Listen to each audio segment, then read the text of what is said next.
Hello, and welcome to this recording of a webinar on reading for the literature review. This is for CSU Writes. I'm Christina Quinn. I'm the director of CSU Writes. And so welcome. We're going to talk about big picture. There's some things with CSU Writes that I'll highlight, but ultimately we're going to be talking about the development of expertise and its relationship to literature reviews. Your strategies for reading with having an end goal in mind for your development of both project and professional development, and then some techniques for reading, how and what to do, and I'll share some resources.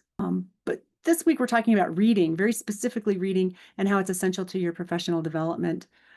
Want to go back and about 20 years almost now, where Nicholas Carr talks about is Google making us stupid? It's his big concern. He writes a piece in The Atlantic and then a book looking at how it is that the internet has changed how we read. That now, rather than kind of turning pages, and we may read in depth on a page, but we could also skim on a page. There's, with speed reading way back when, with hard copy books. But um, as soon as we get the internet and so much information flying at us, he says we're jet skiing across the surface of texts. And the question happens to us, and then with our reading, is what are we really taking in? Because jet skiing across the surface means you're really getting a surface level understanding, I think, of what it is that you're reading. And so it's important for us to keep that in mind as we jet ski across the surfaces of those texts. Jet skiing requires some skill and some availability and knowledge already. So I'm going to reference Stefan Garlick's piece on does skimming a book still count as reading from Penguin? It's a blog post from Penguin Press. And he does this kind of great framing of how you can skim and it still counts as reading. You might listen to an audiobook and it can still count as reading. Our notion of what is reading now is really, really broad. Ultimately, though, how it is that you're reading, how you're engaging with that text then becomes the kind of key point and is really important. And I love, he's got this lovely little distinction between nonfiction and how you can skim for information, but fiction, it's up to you whether you want to kind of bounce in and out. It's your experience then with that story that's being told. But yeah, you get to claim that you've read it as long as you've kind of absorbed it through various ways. And but then he says at the end, he says, and if you're still here at the end of this article, just having skimmed it, don't worry, you haven't missed much. Oh, and thanks for reading. So there's both a kind of tongue-in-cheek, you haven't missed much, which you've actually missed a good portion of the article itself, ironically enough, right? But then also you have read. And so I think that this piece from Carlick gives us a wonderful opportunity to think about what it means when we're talking about reading. And it's very complex. We're not all reading in the same way. And I think we choose to read selectively. And sometimes I think we default into reading in ways that we probably don't want to for our literature review.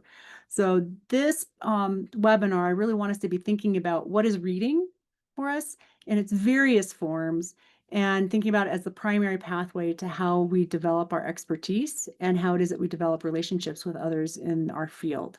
It's not ancillary, it's not supplementary, it is absolutely essential.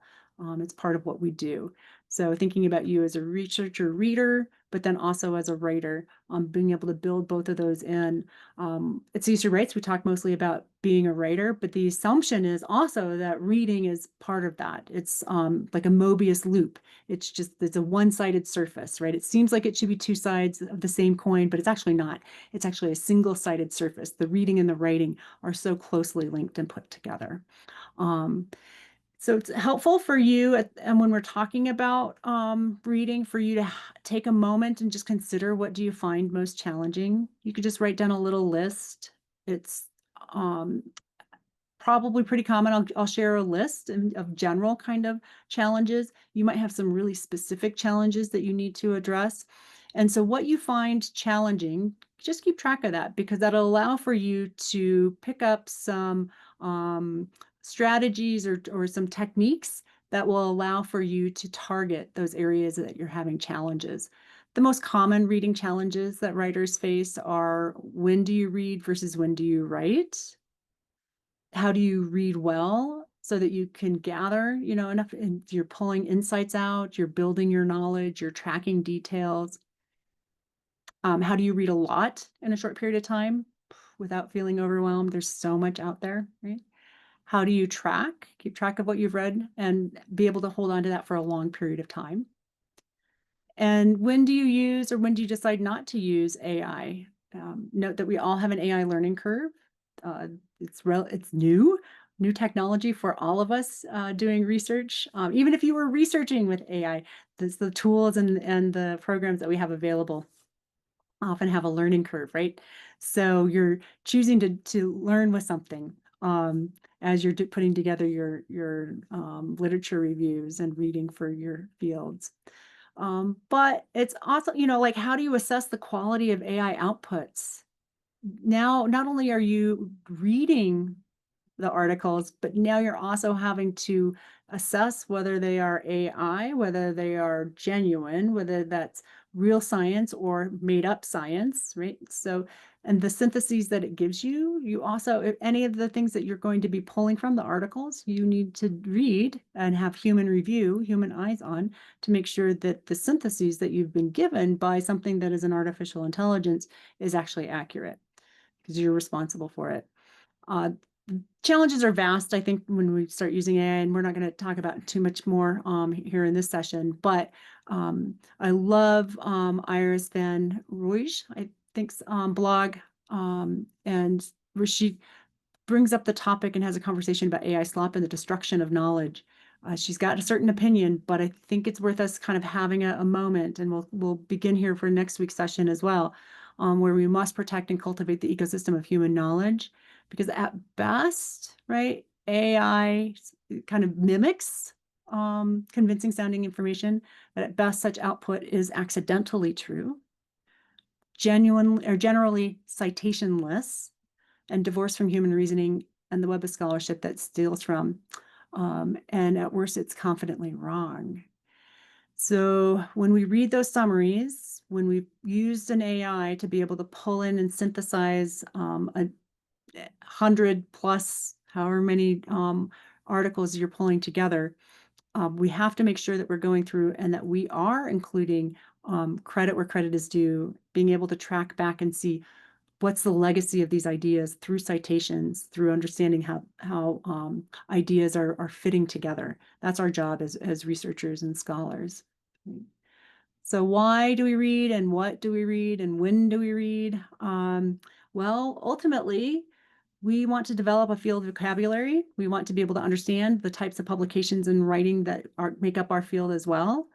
We want to acquire new knowledge. We want to be able to see and clarify problems within our field, those knowledge gaps, and be able to devise solutions. We want to develop skills in synthesis and argumentation and metacognition, exploring new research tools and understandings within our field. And we want to be able to be in conversation with our colleagues to interpret and disseminate our own results and our solutions. So all of that happens because we're doing it as individuals and humans, and we will be using tools along the way. We've been using AI and data searches for a very long time in our research, even if we weren't aware of it. And we have wonderful librarians at CSU Libraries who can help us with that. So when we're thinking about our strategies versus techniques, it's just helpful for us to clarify the difference between those two, because they kind of blend together as we're talking about reading and writing. Just a quick note about the differences.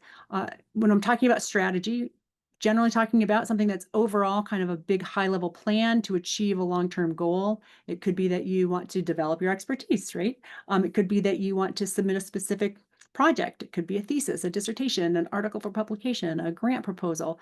All of those will require that you put together and plan for creating those things, making those things happen, and then completing a degree. If you're a graduate student and you're looking to finish up, right? So you have to have a strategy for getting there. The techniques, though, those are specific methods or skills that you can use to carry out a particular task within that plan. And so the techniques are some of the places where we get a little bunched up, where we kind of let things slide a little bit. So I'm going to give us some techniques that are super helpful for reading and being able to develop expertise and to be able to help us write our writing projects and for us to be able to complete the work that we need to do. We're going to talk about things like scheduling, which seems like it's really basic unless you think back again where it is that we are always struggling as research writers and professional writers, and it is in space and time, energy and momentum, and sometimes style and collaboration too. So we're going to talk about scheduling regular meeting or writing sessions so you can do your reading and writing. We'll talk, it's actually a 3-step method for reading. There's a 4-step article, and we'll talk about that later for literature review, but it's really a 3-step. The lit review matrix, I'll talk a little bit about that, and I'll talk about a note-taking and review process that will help you be able to digest process documents a little bit more easily. Again, for strategies, it's helpful for us to clarify our long-term and our career goals, because reading is all along that way. It's all along that path. And so it helps us to be able to read strategically as we're building skills, knowledge, as well as documents. Our goal ultimately, let's say, is maybe to write a literature review for publication. This would be the context of reading for the literature review webinar, right? And one of the things that we'll want to do is figure out what's the end point on that. Do we want to write a standalone document that is this kind of broad kind of synthesis of current and relevant literature and research, right, on our topics and questions to be able to point a gap or point some opportunities? Is it a kind of standalone document, or are we writing something that is a portion of a larger document, a section of a master's thesis or a doctoral dissertation, part of an article that provides context to some sort of original research or an argument that's being put forth? And so thinking about what that goal is, again, helps you be strategic in what you're going to be doing then in selecting different techniques for your writing on the ground, or reading on the ground, excuse me. So when you read strategically, there's some things that you want to keep in mind about the various modes of reading and writing for your project and your professional development. And I think keeping both of those in mind when we make selections about what we're going to be doing is helpful. That the project is going to require certain things, right? That thesis, dissertation, article, whatever it is that you're crafting, and is going to have highly specialized knowledge that requires that you be in conversation with others. And that in order for you to be in conversation with others, that you've actually read their work, that you know what it is that they've articulated, you know why it is that you are doing something that's both aligned and different, or that you're doing something that is completely divergent from what it is that they're recommending or arguing. For your own professional development, though, it's really helpful for you to be able to, when you're reading, think about what do you want to be able to do in your field. It will keep you tuned to the text and focused in the moment when you realize that it's important for you, right? What type or level of researcher and scholar do you want to be? And what do you want to be known for in your contributions to the field? And if you are not yet clear about what your field, what constitutes your field, this is a great opportunity for you to read broadly and also start to narrow in and read a little bit more strategically about what it is that's going on in your field so that you can understand your contributions. Some techniques for reading. There are any number, by the way, of advice columns out there, many of them very, very good. I'm pulling just one example from computational biology. It's from their 10 simple rules sections. These are well known, not just within computational biology in the field, but for sciences in general. They're kind of good little nuggets of information. They're short articles that give you 10 simple rules for something. I'm not going to go through all of the computational biology's rules, by the way. You can feel free to look it up. But just remember that this is for reading it for a scientific paper. And what I want to pull from is within there, they have embedded a way that you can streamline your approach. And I think it's helpful as an example in one field, how they're talking about being able to streamline and talk about an approach to how you might do some of your reading. So if you are early career, for example, and you are just new to reading scientific papers, they encourage you to read again in greater depth, also reading for looking at how things are structured. But If you're not new to the field, if you're kind of in that, the intention is to enter a new portion of the field that you want to learn, right? So you've already kind of established big picture, you kind of understand the field more broadly, but you want to kind of narrow in something new, right? Then you can focus in, they say, on the beginning of an introduction and at the end of an article. Meaning, again, thinking about, not jet skiing across the whole surface of a text, but being able to read an article strategically going, this lets me know that this is good information for me to understand about this particular topic. And let me just skip to the end and the conclusion and kind of see how that all comes together and what their findings are and understand. So you don't have to feel guilty if you are not reading every single word in an article. It is a strategy, right? It's a technique to get you strategically to where it is that you need to go. However, we're going to spend some time with foundational texts. And I'm going to recommend that if you are really new and you do not understand a topic or you do not understand the breadth of a field, or you going for foundational texts that are kind of the places where it's a node, there's lots and lots of activity that people are citing that particular text. That's where you want to spend some time. And so maybe you want to spend a little bit more time thinking about that. All right. So another technique, really, really crucial, setting aside enough time for you to have the spaciousness of mind to be able to read thoughtfully, not just jet ski, for you to be able to just kind of dig in. It may be that in some of these sessions, you are gathering information, you're using AI, you are jet skiing across the surface of some selected texts, but you're also then being able to be, again, thinking about your strategy. When do you need to be reading more slowly and in greater depth on certain articles, and when do you need to be pulling from other resources or summaries or just kind of a general sense of select texts.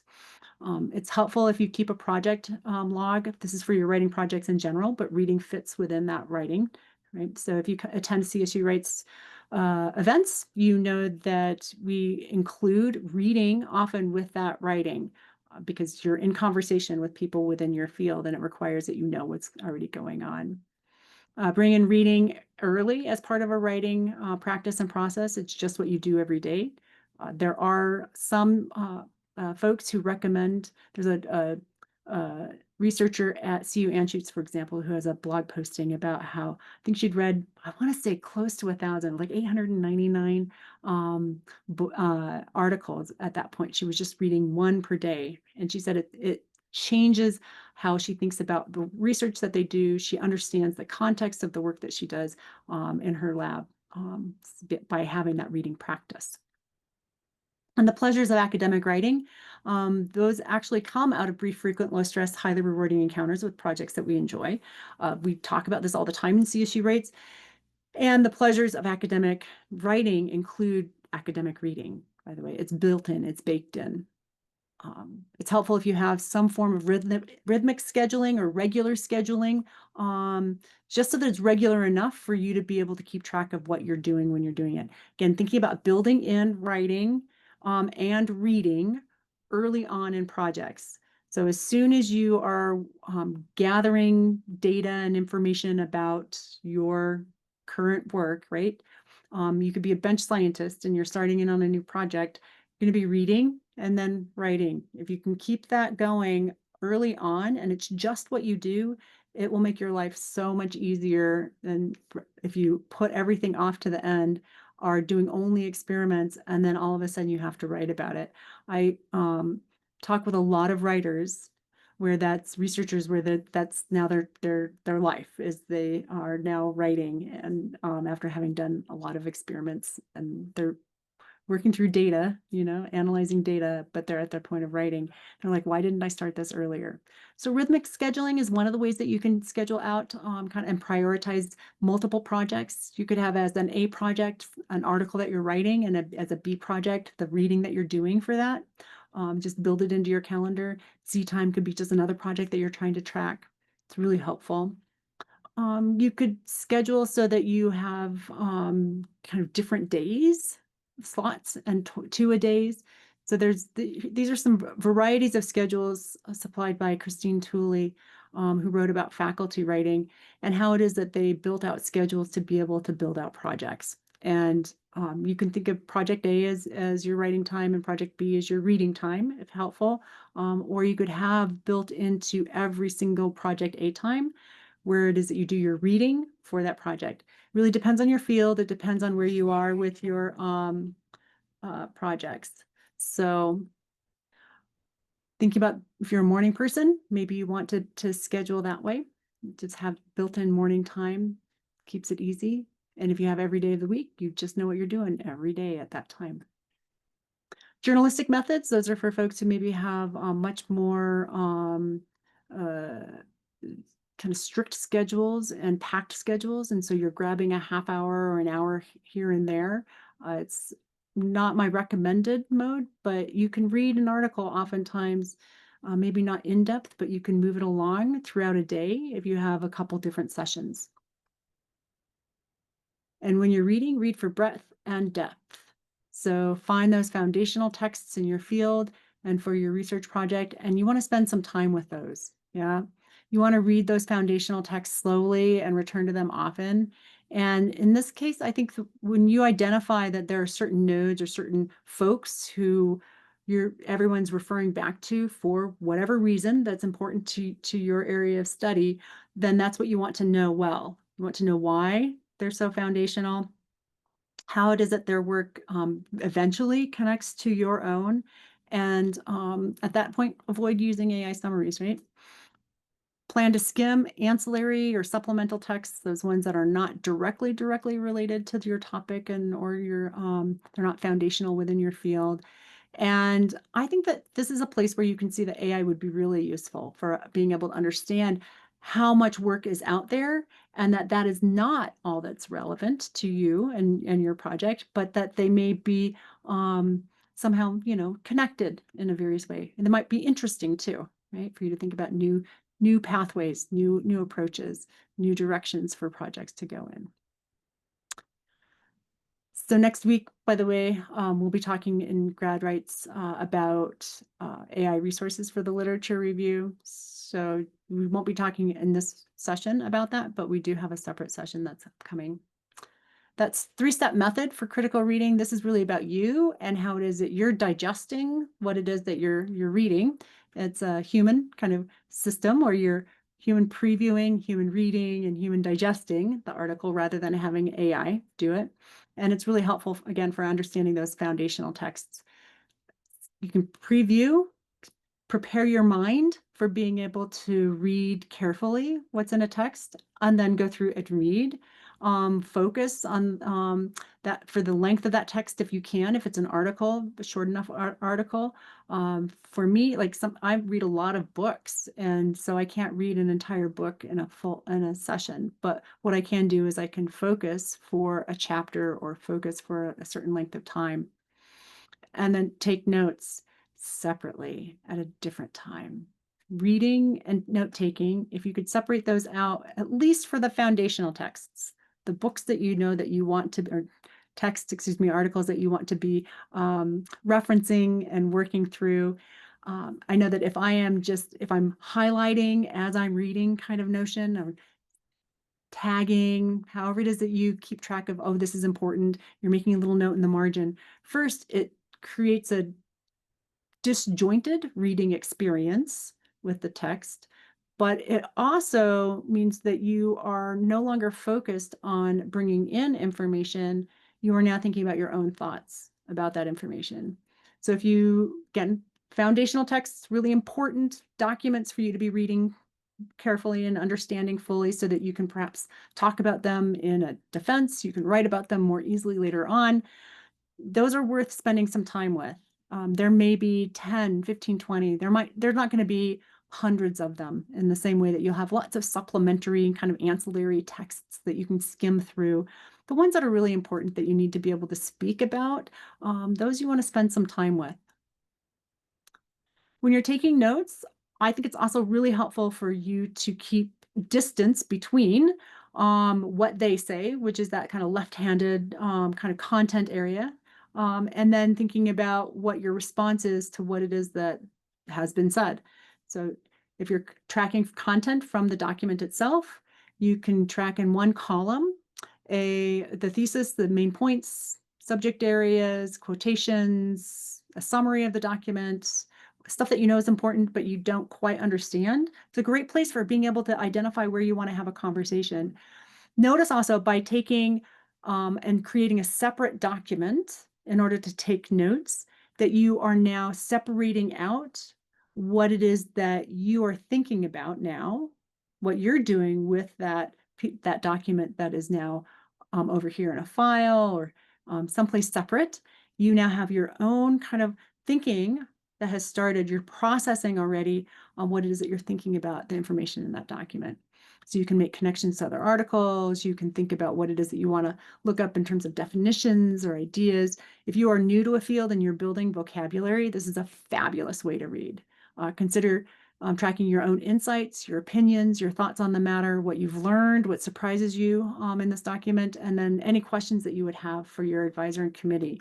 So that place, again, where if you're new to a field, you might not be understanding fully everything that's been said in that document. So there are certain things that you know are important, and then you might not know exactly what they mean. Take that as an opportunity to put down a question for your advisor or for a colleague who might know. It's not exactly the Cornell method. It's related. If anyone's familiar with that, Cornell's great for lecture or concept and vocabulary building, where you track down, you've got the concept and then you've got definition or information, and then you've got a summary at the end. It's similar, but I'm recommending something slightly different if you're building out knowledge in your field, because then you can take the knowledge in a double entry note-taking system and easily translate it then to a notes project matrix. And this is where you begin, again, digesting. What are the bits and pieces that you need to know? You don't have to put all of the content or what was in the document, right, itself. You just pull out, like, these are the things that are most useful for me for this particular project. Again, thinking about your strategy for putting together a document, this is a next step in that strategy of a technique where you can use it to distill out what it is that you know is important and that you want to refer back to. What that might look like. And this was for a very specific conference paper that I gave at MLA long time ago, by the way, now, but notice that my categories are, I need to keep track of who's the author, how current, right, is the source, what year was it published? Although historians and literary critics, we don't often have to, it doesn't have to be current in the same way that for medical fields or other kinds of publications, you want to have the most recent to refer back to. Sometimes we're making a reference that's longer. So you might also be in a field where you can pull historically and make those connections later as ideas that are brought forward. Keep the approach and why it's of interest to the project, quotations, some terms, where it is that we're keeping that document. For me, if it's interlibrary loaned, for example, that's helpful for me to know. It may not be in my possession any longer. And then thinking about for networking, if you're building out your career, it's really helpful to know who you're in conversation with. So feel free to use your reading notes matrix as a way for tracking who you want to reach out to and get connected with. You don't have to use a matrix only in that way. You can use it very specifically for asking questions and having them answered based on what it is that you're reading. So here they've got across the first line, all the different sources or articles that they're reading with their citations. And then down below, they have questions that they're asking about and what it is that article does in addressing those questions. So it's helpful for them to keep it conceptually arranged. Ultimately, a literature review matrix, what it does is it allows for you to slow things down just a bit so that you're reading and digesting the important pieces, those essential details. It allows for you to consolidate your notes as well.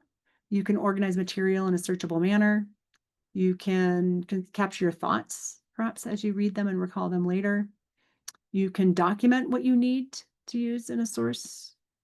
And it helps you perhaps identify different styles of writing or academic work that you wish to use on your own. So you, again, that approach, this is interesting, people you want to connect with, right?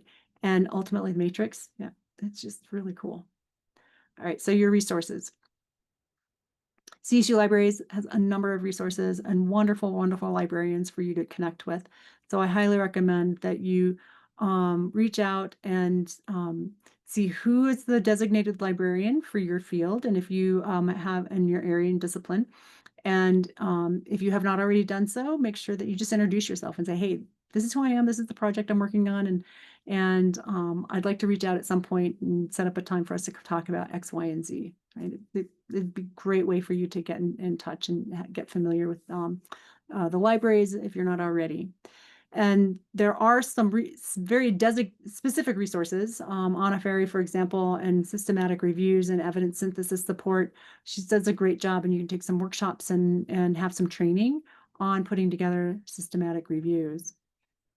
There are also guides, lots and lots of different advice guides, by the way, out there. I have a lot in the office at CSU Writes. So if there's anything that you are interested in having a conversation with that's in greater detail, please feel free to reach out and ask for some recommendations or to meet with me. I do consultations on Friday. So just reach out and let me know. But you can find, like, look up Rebecca Price's 4-part process for developing a literature review. We may talk about this more in the next one when we cover AI. But this is her piece is way before AI. But she's talking about developing a topic, searching the literature, narrowing the scope, and synthesizing prior research. And these are skills that we need to be able to do as researchers and not just offload as an FYI. So I think that there's a place for us to read thoroughly, a place for us to read and skim, a place for us to use AI programs and systems to be able to support our processing of information, our gathering of resources for the literature review. But that the process, it doesn't change that much. What we still are doing as we gather and connect our ideas to what others have already said in our field. So here are some takeaways and just some reminders, and it'll show up, I think, on the right-hand side. Make sure you schedule a time for your reading regularly, read slowly to write quickly, and then just remember, matrix is cool. And then for your projects and your professional goal development, just keep in mind that when you're reading in the moment, it really is about you connecting with others in the field who have already done certain projects and things.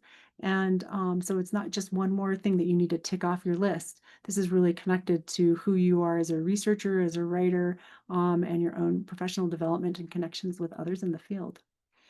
So speaking about connections, in the webinar, we opened it up for some conversation, but if you'd like to reach out to CSU Writes, feel free to do that at csurights@colostate.edu, or you can reach out to me at quinn@colostate.edu. All right, thanks so much.